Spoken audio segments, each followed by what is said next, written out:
Hello, and welcome to the Clinical Care Options and Global Medical Education, Psychiatry and Neurology podcast. I'm your host, Dr. Prakash Masan. Today's episode features Dr. Roger McIntyre, Professor of Psychiatry and Pharmacology at the University of Toronto, and Dr. Joseph Goldberg, Clinical Professor of Psychiatry at the Icahn School of Medicine, Mount Sinai, New York. They will be discussing mood disorders, antipsychotics, and tardive dyskinesia.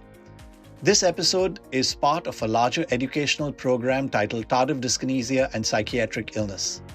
For more information on Dr. McIntyre and Dr. Goldberg, along with links to other TD programs, including other podcasts and clinical thought medical commentaries, please visit the show notes. Now let's get started and hear what the experts have to say about this important topic. Hello, and welcome to our podcast. I'm Roger McIntyre. I'm a professor of psychiatry and pharmacology at University of Toronto. Glad to be with you in this podcast format, a format I very much enjoy. It's an opportunity for us as colleagues to really exchange knowledge and have a dialogue, kind of a virtual roundtable dialogue about matters that are so critical for the patients that we provide care for.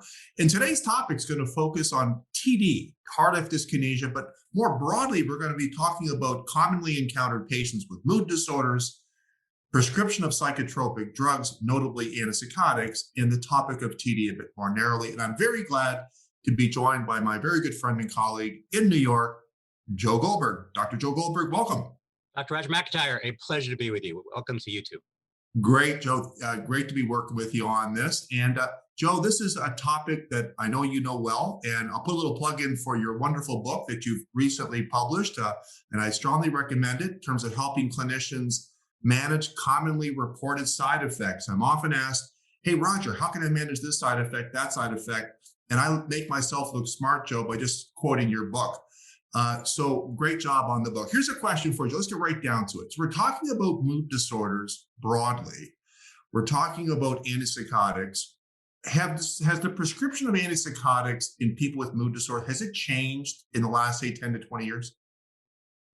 We can now answer that question empirically. Yes, it's not just perception that do we find ourselves writing more prescriptions for second generation antipsychotics. A very nice database study in the American Journal of Psychiatry this past year was looking at changes in prescription patterns from the late 1990s through the year 2016.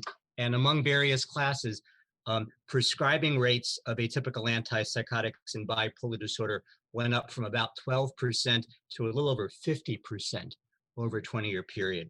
So we got about 4 or 5-fold increase nationwide in the use of atypical antipsychotics. And I think part of what we want to talk about today is the reasons for that. There are many of them. Absolutely. And I thought that was a wonderful paper, the American Journal paper that you cited. And, you know, it's interesting because in addition to the rising trajectory of antipsychotics, there was, in fact, a decreased trajectory of some agents in mood disorders like divalproex or Depakote and even lithium. Frankly, the lithium one got me a little concerned, but that's I don't like to see lithium dropping off. But the antipsychotic rising trajectory, I'm going to conjecture, Joe, that's in part because of, expanding indications in various phases of, for example, bipolar disorder, a larger playlist, if you will, of treatment options that are available, it seems to me. And increasingly for some of these agents, and certainly in some individual patients, clinicians are conceptualizing antipsychotics, at least some of them, as in quotes, mood stabilizers, that old legacy phrase that we have. So with that in mind, with this rising, prescription, are there other factors that are driving this other than what I've mentioned? Yes, I think one other nugget in that paper, to me, which sheds light on the increasing use of at least some atypical antipsychotics, is the marked rise that was seen in antidepressant prescriptions, which were more than half of patients with bipolar depression being prescribed. And as many of us talk about and dedicate our professional lives to, the depressed phases of bipolar disorder remain among the most difficult to treat, and our language needs to evolve along with our treatments. So the drugs we call antidepressants, at least the monoaminergic traditional ones, as yet have not been shown to have a robust effect in treating bipolar depression.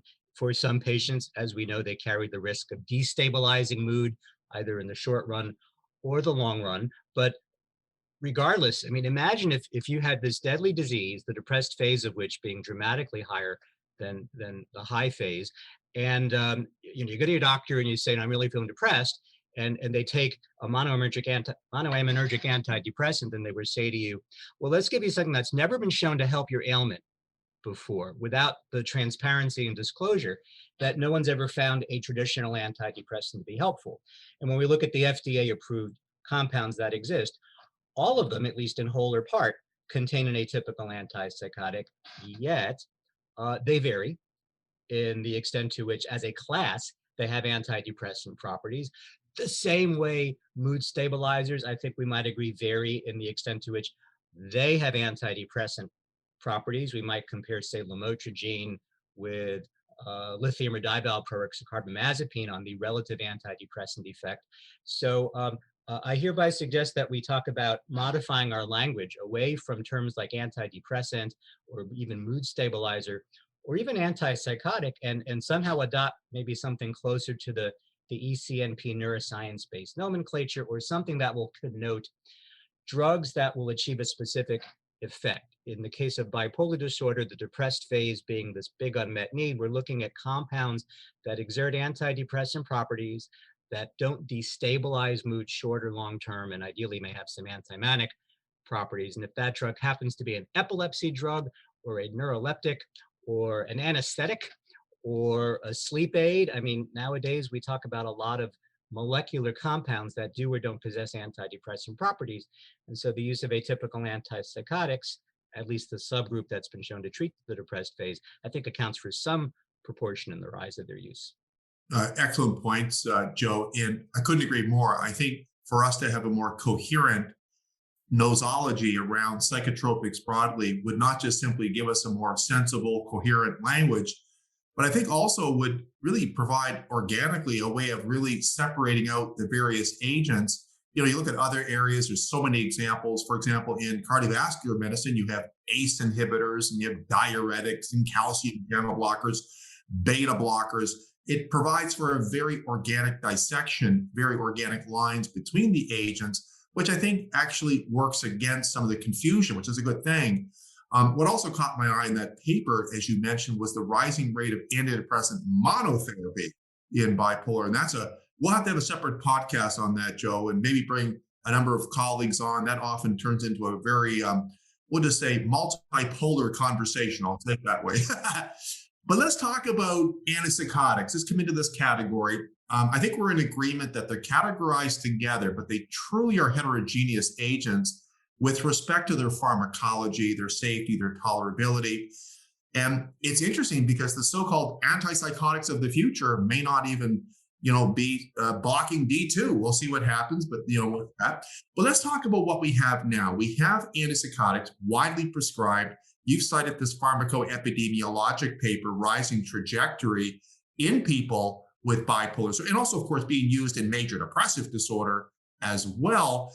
Joe, when it comes to the risk, one of the observations that was made with weight gain was that perhaps people with mood disorders are more liable to weight gain than people who have a psychotic illness.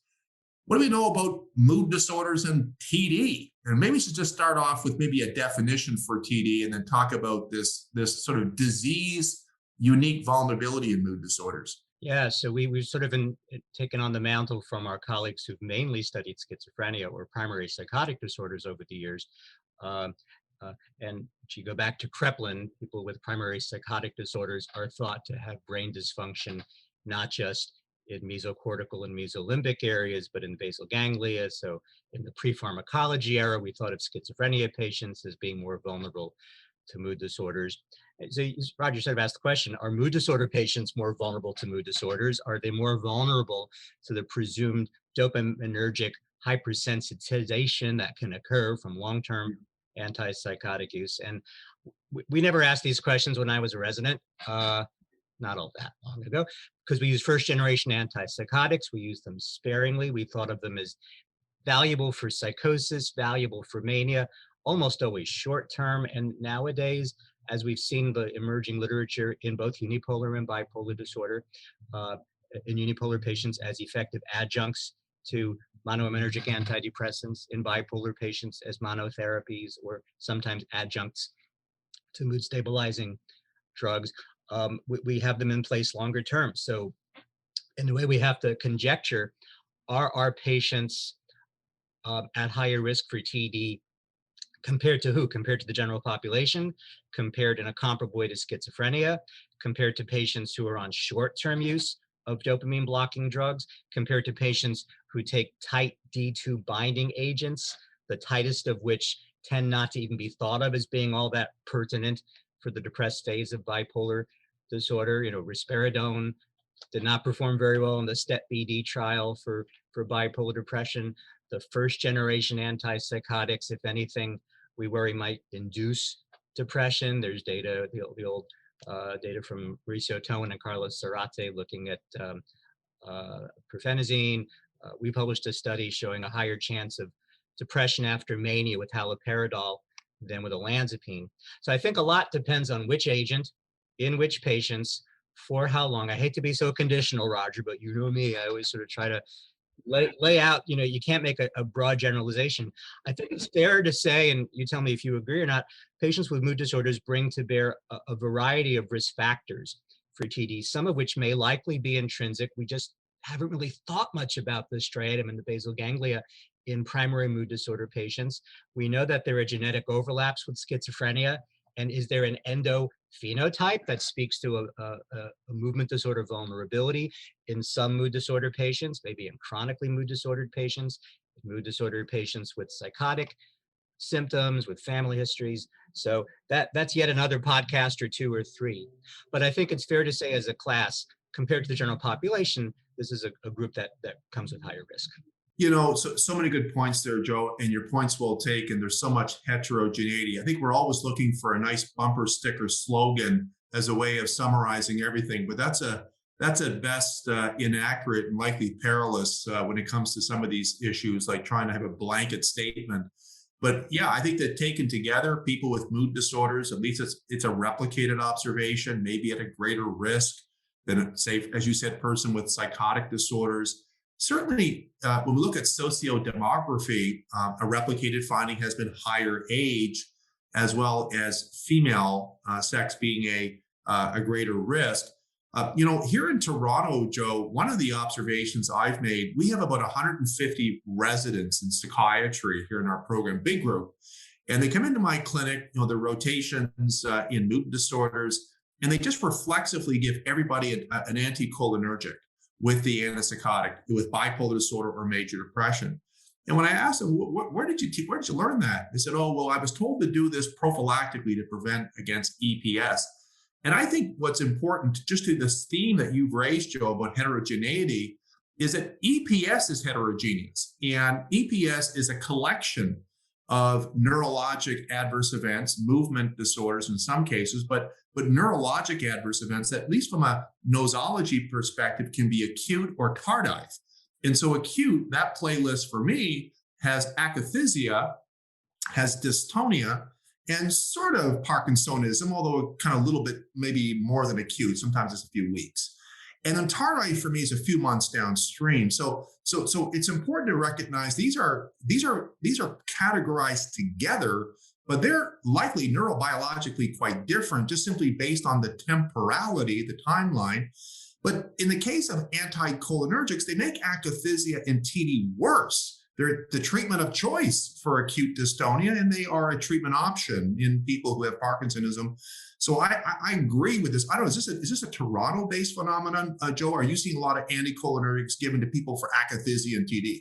I think 30 years ago, when most patients were going on high-potency first-generation butyrophenones and the expectation of Parkinsonism and the concern of dystonia was such that we might want to think about that. I don't know if we, at the outset, started a drug like benztropine, but we sure used it a lot. And part of the advantage of some of the newer atypicals is, we hope, less. But I was saying before that there's so many various side effects we have to be watchful for. I'm not sure I would agree that you should just prophylactically put everybody on a potential antidote so much as being watchful of things that can occur. So here's a bugaboo of mine when it comes to movement disorders. I don't think there's a shortcut. And 25% of the boards in psychiatry is neurology, and I think this is where it pays off. Psychiatrists, in doing a mental status exam, even by telemedicine, really want to be attuned and observant of movement problems. Whether you're formally doing an Ames exam or you're even just informally. I'm sitting on a Zoom with a patient yesterday, and I see she's shifting around, and I instantly realize, she's akathetic, and we have to talk about that. These are things you can't do on a telephone conversation. You lose something by telemedicine, it's true, but I think we have to be very mindful of the different kinds of movement problems that can come up. So it's not just tardive dyskinesia, it's not just Parkinsonism, it's not just the potential for dystonia. It includes tremor. And I've been almost every day saying to somebody, put your arms out like Frankenstein like this, because I need to see if it's a postural tremor, because that speaks more to a potential toxicity of a drug like lithium or valproate versus arresting tremor. So roll back your Zoom screen all the way and have your spouse hold the camera, because I think we have to make those observations and not just make assumptions about which movement problems can occur. It's hard to do with telemedicine. I mean, one of the things we want to talk about today in the COVID era is what could get lost in translation, but more and more, especially as we're using second generation antipsychotics in non-psychotic disorders, in adjunctive treatment for unipolar depressed patients, I'm finding myself just reflexively, not prescribing anything, but reflexively staring at people's mouths and looking for, any indications that will occasion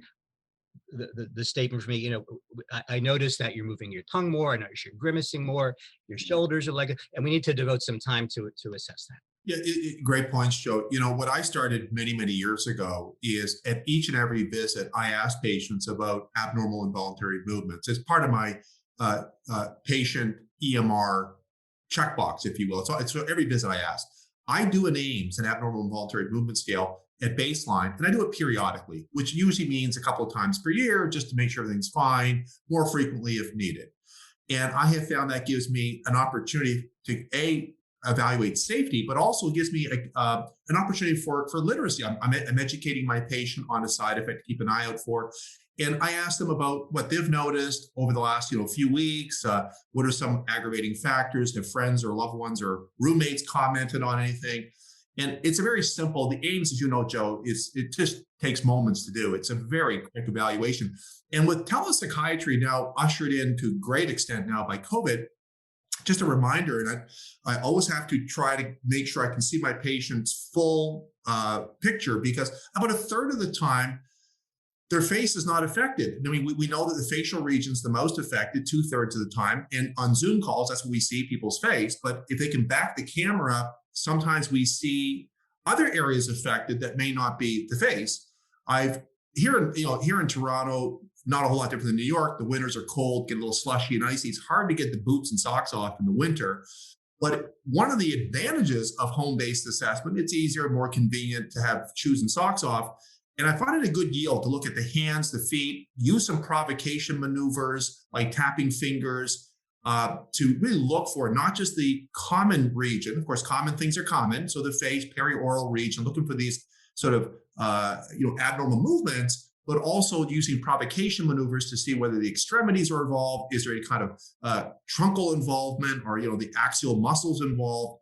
And I just assessed someone just recently like that, who had what appeared to be axial involvement of their with TD. So it's something that I have found, quite frankly, to be quite straightforward to do through telepsychiatry. Here's one, Joe. I'm sure maybe I'm alone in this. I don't think so.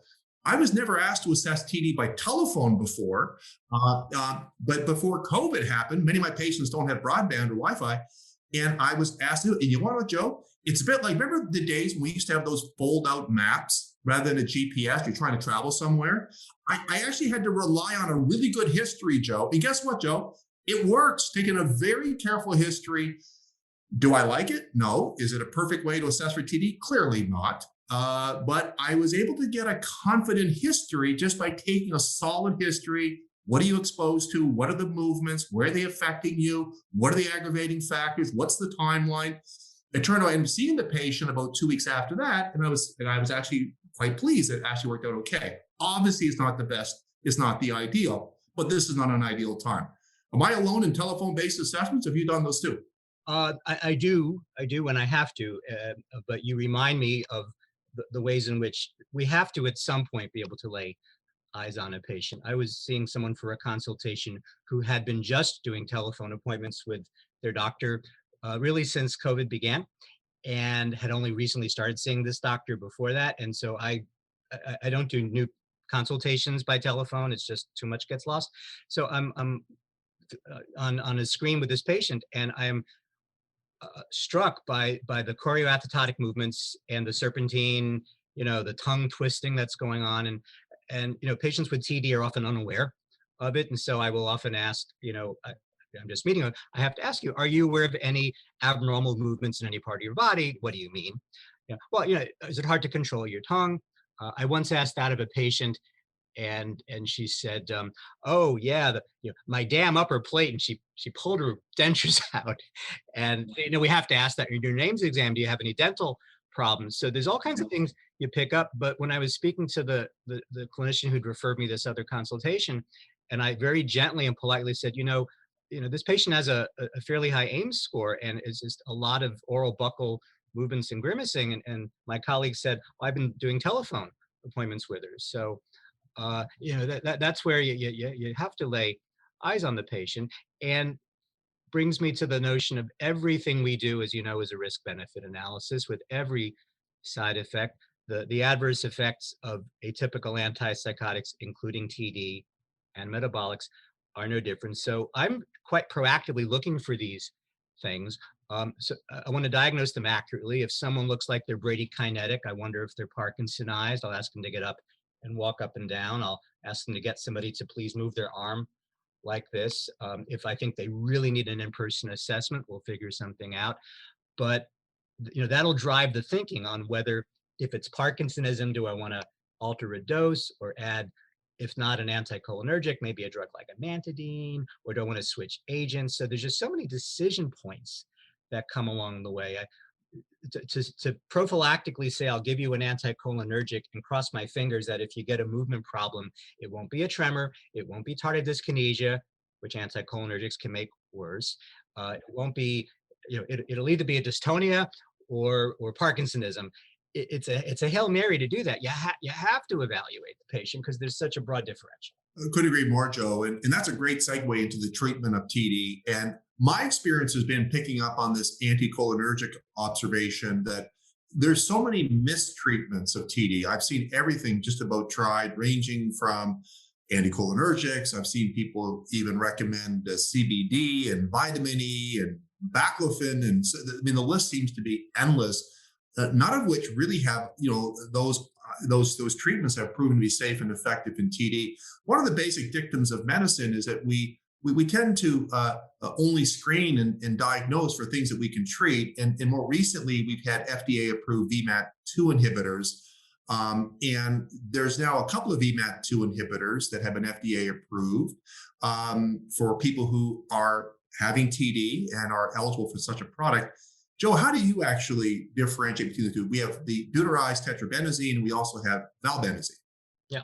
So this also goes back to the notion that vesicular monoamine transporter is this chaperone protein presynaptically in neurons that's involved in sort of bringing or shepherding dopamine particles to be exocytosed in the synaptic cleft. And the concept of TD, we still think mainly is a supersensitivity to postsynaptic dopamine binding, and long-term exposure is another risk factor. Long-term exposure to an antipsychotic, even a second-generation antipsychotic, may predispose by this sensitization. So the notion that goes back to tetrabenazine, a VMAT2 inhibitor, or even older drugs like reserpine, is if you could limit the exocytosis of dopamine, you might lead to a remodeling architecturally of this postsynaptic dopamine supersensitivity, and maybe diminish or ameliorate, if not actually treat, tardive dyskinesia. So tetrabenazine has been around a while. It's used in Huntington's disease, choreiform movement disorders.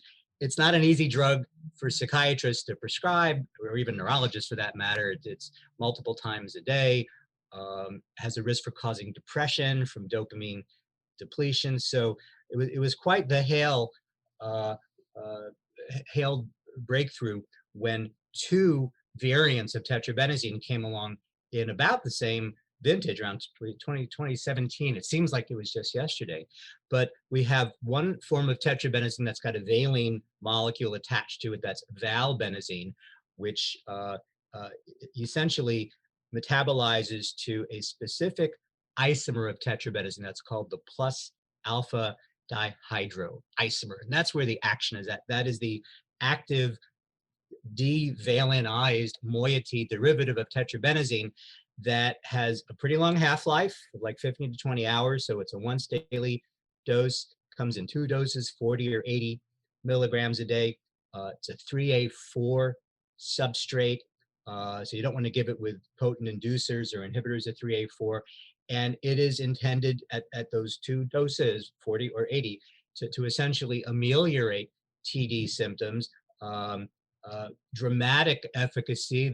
I'm sure on the internet, there's lots of videos that one can see, even on GMEDED. We have some videos, I think, looking at before and after experiences of patients that are taking, say, valbenazine. The deuterated form of tetrabenazine, deuterization is heavy hydrogen. That makes for a longer half-life. So deutetrabenazine is a twice-a-day medicine, unlike valbenazine once a day. Got a wider range of dosing, goes from 6 milligrams twice a day up to 24 milligrams twice a day. Little broader spectrum. It targets VMAT2, but it also targets D2 receptors and 5-HT7 receptors. May give a little more variability in how much D2 occupancy you're interested in going after. And it's also a drug metabolized by 2D6 if the pharmacokinetics or the potential drug interactions ever were to come up. But it is our other option. They both have a substantial single-digit effect size, number needed to treat, single-digit substantial effect size in diminishing Ames scores. So for someone where you've made the judgment that the benefits are substantial and it's worthwhile to continue with the particular atypical antipsychotic, stopping the antipsychotic regardless doesn't necessarily ameliorate TD. But if we have the perception that the benefits are substantial, we wouldn't necessarily even want to stop an efficacious drug. And we might say to the patient sooner than later, I'm aware of these movements. Let's introduce a VMAT2 inhibitor, either based on those parameters we talked about, to see if we can make the treatment both safe and effective. All excellent points, Joe. And what's been so important to me when I look back at the use that I've had with these types of drugs is with valbenazine, and it's just so important in mood disorders, and not just mood disorders, but psychotic disorders as well. We don't see a worsening of depression or mania or psychosis or suicidality. Obviously, that's a relevant issue. We don't want to worsen. So you talked about conventional antipsychotics worsening symptoms like depression, for example, and there are clearly differences when it comes to some of these drugs. And so clinicians need to be aware of that there are clear differences. And valbenazine did not have that risk. Now, one of the points you mentioned, Joe, I want to pick up on. I have over the years endeavored to remove offending agents. If drug is offending, my solution is to remove it. I think the best outcomes I've had in my practice is when I stop things that aren't working or causing harm. But interestingly enough, and in keeping with what's been recommended and also subject to meta-analysis, stopping an antipsychotic that is associated with TD and switching to an alternative, that has not turned out to be a large effect size intervention. TD tends to be a kind of a recalcitrant, persistent phenotype. It just keeps going on. So stopping the offending agent has not turned out to be a reliable, robust, predictable, better avenue for patients. And in your comments a moment ago, something really critical is that the way, for example, valbenazine was developed was it was added to pre-existing agents, whether they had a psychotic illness like schizophrenia or a mood disorder like bipolar disorder. So it's important to recognize this in that context. But I, in fact, for me, Joe, I have been underwhelmed with switching to another antipsychotic as a robust alleviation strategy. Is your experience different? How do you handle this? Or you stop the antipsychotics? No, no. I mean, there's the arguable data in schizophrenia that clozapine may have some value in managing TD. There's some debate about that. There's certainly a preference for, if you can, leaning toward looser binding D2 drugs, quetiapine, for example, as compared to risperidone. But the calculus involves so many things. If we're treating bipolar depression or even unipolar depression, not all agents have been studied for efficacy, so we really can't make class effects. So there's so many factors that have to go into this. And the worst outcome of all is if I have a patient with a psychotic depression, with a refractory depression, someone for whom, let's say, olanzapine plus fluoxetine for treatment-resistant depression is highly efficacious, I will go to great ends to make that as manageable as possible, because the alternatives can be, disastrous, as I'm sure we've seen. We think about, in bipolar patients, a 15-fold higher risk of suicide completions, standardized mortality ratio, and loss of 10 years of life expectancy. So, I think it's important for the clinician to with every medicine, but especially here, to sort of take stock and inventory of what is this drug doing for you. So we don't just capriciously make decisions. I tell patients, I think of medicines like employees, and let's do a performance evaluation. What is this drug doing for you? Because if the patient themselves isn't aware, they have less of a sense of investment in why they're taking it. If I'm taking insulin for my diabetes, I know why I'm taking it. If I'm taking a cholesterol medicine, I know what happens if I don't. If I were to stop a medicine that could be truly life-saving, they have to know what the consequences are. And just a last point on this is, once you're well, I've always been a believer in the notion of sustained wellness as a predictor of diminishing a chance of recurrence. So I like the MacArthur Foundation definition of recovery, and you've got to get a good 4 to 6 months of wellness. So once you're better, I will tell the patient, let's not breathe on this regimen. Don't change your socks. Don't go to new stores, and just let's let you stay this way for 180 days, because statistically, if we can make it to day 181, your chance of this illness coming back is much, much less than if we mess with things sooner. And even the randomized discontinuation studies in bipolar disorder of the atypicals say if you stop an adjunctive atypical sooner than 6 months, you get a much higher relapse rate. So I breathe easier after that. At least that time frame has gone by before contemplating changes. Couldn't agree more, Joe. We only have about a minute or two left, but I really, really like ending on this point, because I have found in the data, as you know, shows that when people stop VMAT2 inhibitors, the groups show worsening of symptoms. In fact, they quickly go back to a baseline severity. So we're talking about, in many cases, we're going to need to keep patients on the treatment for a indefinite period of time. Of course, these things are always periodically reassessed. My hope is, Joe, this is my hope for the future. We have some very new pharmacologic agents that are being looked at as potentially antipsychotics. I think with TAR1 agonists, xanomeline, maybe lumateperone, the newer antipsychotic. But I think there's really a belief system that some of the future treatments in psychosis, mania, may not necessarily have to be D2 blocking. That might have implications for lowering the TD burden in the future, but we'll see what happens when we get there. But I think our time is just about up, Joe. Any last remarks? Time is always short.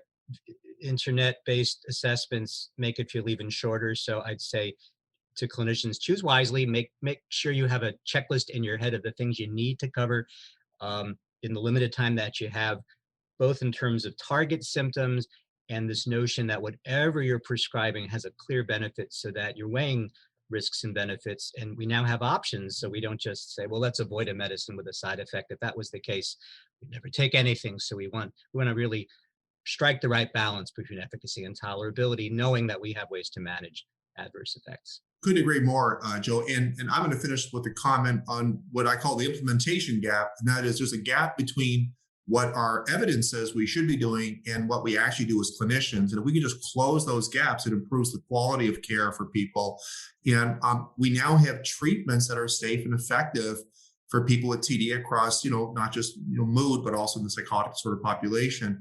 And look, I think it's frustrating when we have side effects with our patients. Patients are frustrated. We're frustrated. And it's even more frustrating when we can't treat the side effect very effectively, but here we can. So I think there's optimism, and there's a good probability for success. So it does warrant systematic screening and assessment and diagnosing of TD in our patients. Joe, as always, we could talk for hours. I know we could, but we want to keep it brief, keep it somewhat on time. Thanks for doing this with me. Pleasure, Roger. Always. Thank you.